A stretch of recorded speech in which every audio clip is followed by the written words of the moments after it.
एक जंगल काफी हरा भरा था। उस जंगल में काफी सारे पक्षी भी रहा करते थे, लेकिन उस जंगल में सारे पक्षी एक दूसरे से लड़ा करते थे और उस जंगल में कोई भी पक्षी एक दूसरे को अच्छे से नहीं बुलाता था। उस जंगल में एक टोनी चिड़िया भी रहती थी। टोनी चिड़िया बहुत ही ज़्यादा समझदार थी। टोनी चिड़िया किसी भी पक्षी से नहीं लड़ती थी और वो सारे पक्षियों को समझाती थी कि लड़ना बहुत ही ज़्यादा बुरी बात होती है, लेकिन वे पक्षी उस टोनी चिड़िया की बात ना मानते और हमेशा एक दूसरे से झगड़ा करते रहते थे। उसी जंगल में एक कालू कौवा भी रहता था। कालू कौवा बहुत ही ज़्यादा सियाना था।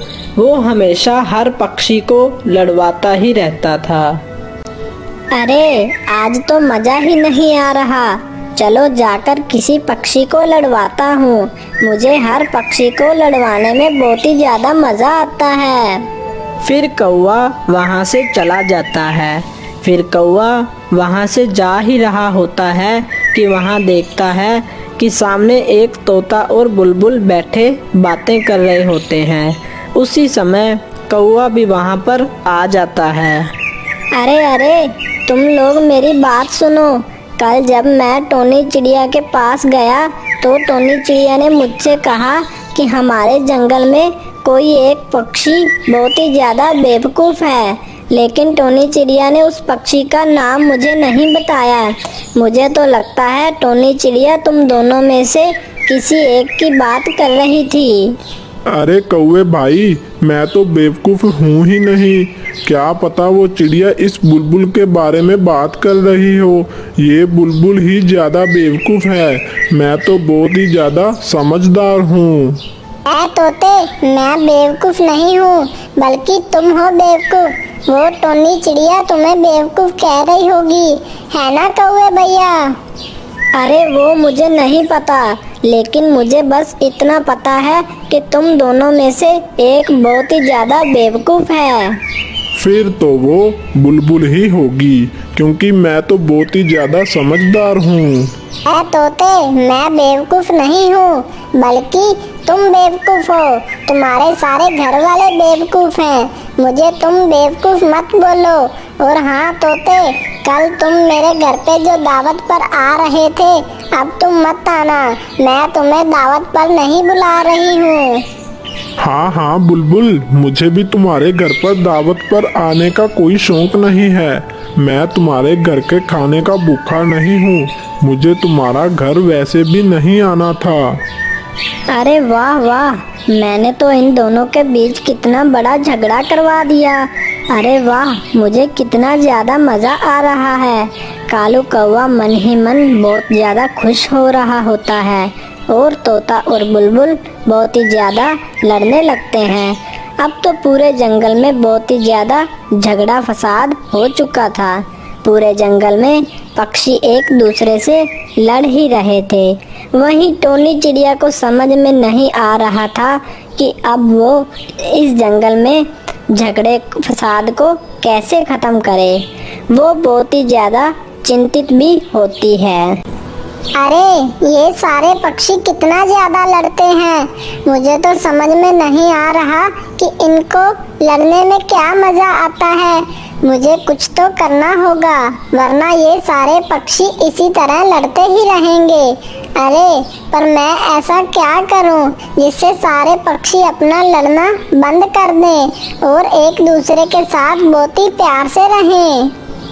फिर वो चिड़िया सारे पक्षियों के पास जाती है और उनसे कहती है कि आज घर पर दावत है, सारे पक्षी उसके घर पर जमा हो जाएं। कुछ देर में कुछ सारे पक्षी चिड़िया के घोंसले में आ जाते हैं और चिड़िया से कहते हैं, अरे चिड़िया बहन, क्या हुआ? आज तुमने हमें क्यों बुलाया है अपने घर पर?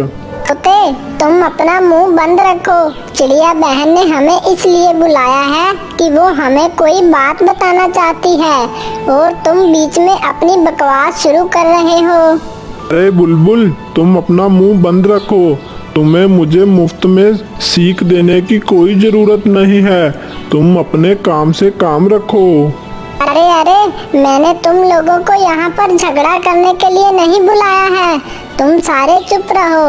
मैं तुम लोगों को अपना एक किस्सा बताती हूँ। मैं जब बहुत ही ज़्यादा छोटी थी तो मुझे एक दिन बहुत ही ज़्यादा भूख लग रही थी, जिसकी वजह से मैं दाना ढूंढ रही थी। मुझे ज़मीन पर बहुत सारा दाना पड़ा हुआ दिखा। मैं झट से उस दाने के पास गई तो इतने में वहाँ पर एक कबूतर भी आ गया और मुझसे कहने लगा, अरे अरे चिड़िया, तुम यहाँ क्यों आ गई हो? ये सारा दाना मेरा है, ये दाना तुम्हारा नहीं है। इस सारे दाने में को मैं ही खाऊंगा। अरे नहीं नहीं, मैं यहाँ पहले आई हूँ, इसलिए ये सारा दाना मेरा है। मुझे वैसे भी बहुत भूख लग रही है। आप कबूतर भैया यहाँ से चले जाओ, ये सारा दाना मैं खाऊंगी। अरे नहीं, मैंने तुमसे बोल दिया ना कि ये सारा दाना मेरा है, इसलिए ये दाना मैं खाऊंगा। फिर हम दोनों लड़ ही रहे थे कि वहाँ पर एक कौवा आ गया और कौवे ने हमसे कहा, अरे अरे, तुम लोग क्यों लड़ रहे हो? जरा मुझे भी तो बताओ कि आखिर बात क्या है। अरे कौवे भैया, देखिए ना, मैं यहाँ पर दाना ढूंढने के लिए आई और मुझे सबसे पहले ये दाना पड़ा हुआ दिखा। तो इतने में यहाँ पर ये कबूतर भैया भी आ गए और वे कह रहे हैं कि ये सारा दाना वो अकेले खाएंगे, इसमें से मुझे एक भी दाना नहीं देंगे। अरे चिड़िया बहन, मैं एक काम करता हूँ, मैं तुम दोनों को आधा आधा दाना बांट कर दे देता हूँ। फिर वो कौवा वहाँ पर एक तराजू लेकर आया और उस तराजू पे आधा आधा दाना तोल रहा था। अरे इस तरफ दाना थोड़ा ज्यादा है, चलो इधर से थोड़ा दाना खा लेता हूँ ताकि यहाँ से दाना कम हो जाए। फिर क्या, उस कौवे ने यहाँ से थोड़ा सा दाना खा लिया और फिर वहाँ से ज्यादा दाना हो गया। ये देख के कौवे ने दोबारा बोला, अरे ये क्या, अब वहाँ से दाना ज्यादा हो गया है, चलो मैं वहाँ से थोड़ा दाना खा लेता हूँ ताकि उधर से कम हो जाए। अरे फिर क्या था, वो कौवा वहाँ पर गया और वहाँ से दाना खा लिया। फिर क्या, इधर से दाना कम हो गया। फिर वो कौवा इसी तरह सारा दाना खा गया।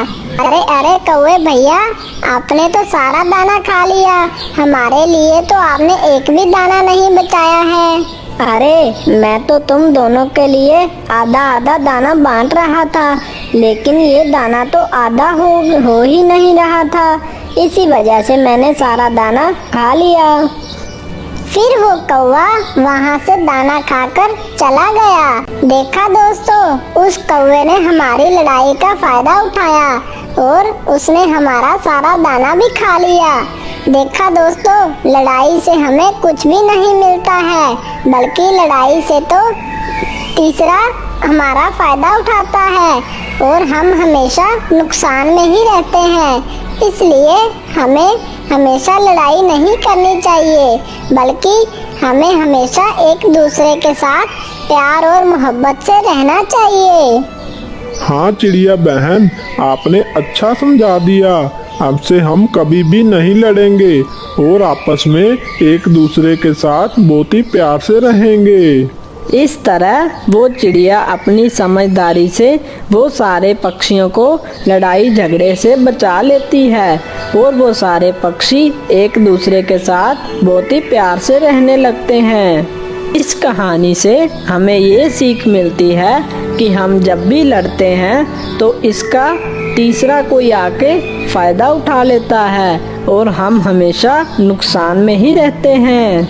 अगर आपको हमारी स्टोरी अच्छी लगी तो चैनल को सब्सक्राइब करना मत भूलिएगा।